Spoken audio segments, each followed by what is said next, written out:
Terror of the Vervoids is the third chunk of Trial of the Time Lord. It's notable for being the first story for Bonnie Langford as Mel. She is quite a contrast to Perry, bubbly and enthusiastic, and obsessive about keeping fit. Unfortunately, she's also extremely annoying, coming across like a plucky teen detective from a kids' show, and screams her head off at the slightest opportunity, like a companion from the 60s. It's no wonder she didn't last long, but her return in the current series proved that Bonnie Langford can give a decent performance when given a properly written character. The story opens with the Doctor mourning Perry's apparent death. It is unusual to see him so quiet, and goes a long way towards humanising his character. There are fewer trial interruptions than usual, and he's back to his normal self by the end, but at least we get that one scene to show how Perry's loss affected him.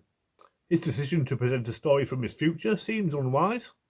He has saved the universe countless times, and Gallifrey at least twice, so it would have made more sense for him to submit those adventures, though no doubt they would also have been altered in the Matrix to make him look bad anyway.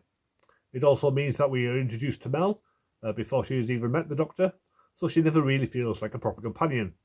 The gap is filled in various novels and Big Finish audios, but not until much later. For now, she just seems like a really enthusiastic personal trainer the Doctor has hired, who insists on helping him solve mysteries, which would not be a bad idea for a new detective show. The setting is a good one, a cruise ship in the year 2986, full of suspicious characters, all scheming against each other. It's a fine setup for a murder mystery, and comes with some impressive guest actors.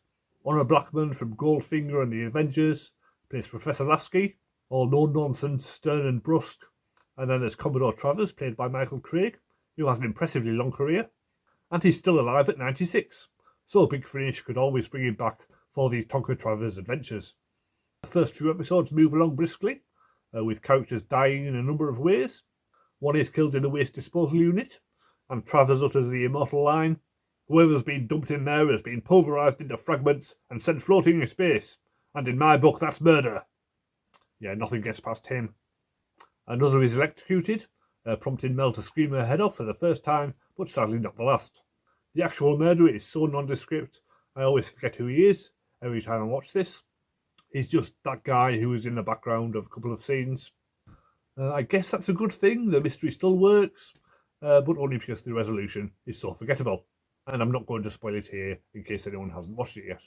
Towards the end of the story, the murder mystery becomes less significant as the Vervoids take over as the main threat. And it reverts back to the Doctor Who staple of evil monsters killing everyone. And they're not one of the best monsters. Their heads look somehow like male and female genitalia at the same time, which is quite impressive. They could have been scary, like the Triffids in Day of the Triffids, but they've been given human voices and human arms and legs, which just makes them look silly. I guess they needed to be able to move, but they could have come up with something a bit less obvious. The woman in the isolation room, which is for some reason right next to all the other cabins, does have a strong look, and if they'd had a whole army of half-Vervoid people like her, it would have been much more effective.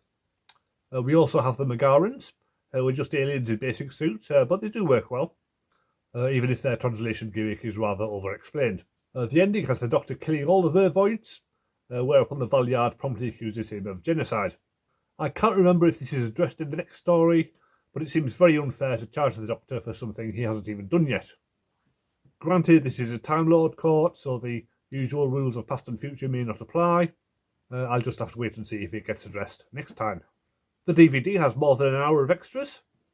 The 20-minute making-of has Eric Sayward and Pip and Jane Baker talking about the story. Some of the actors give fond memories of working with Honor Blackman and Arthur Hewlett. And we see the character biography for Mel. It says, Mel is scintillating, fascinating and irritating. Well, 1 out of 3 is not bad. There's 14 minutes of deleted scenes, which again are mostly just extra bits cut from the beginning or end of existing scenes. The Lost Season is a 10-minute feature narrated by Colin Baker, talking about all the stories which would have been included in the cancelled Season 23, most of which have since been adapted by Big Finish. And there's illustrations which look like they've been generated by AI, but given the time the documentary was produced, it was probably an actual human artist. Now get out of that is a half-hour feature about cliffhangers in Doctor Who, from the 60s through to the Eccleston era. A few Doctors pop up, but it's mainly new series writers, and feels a bit stretched out to fill the runtime.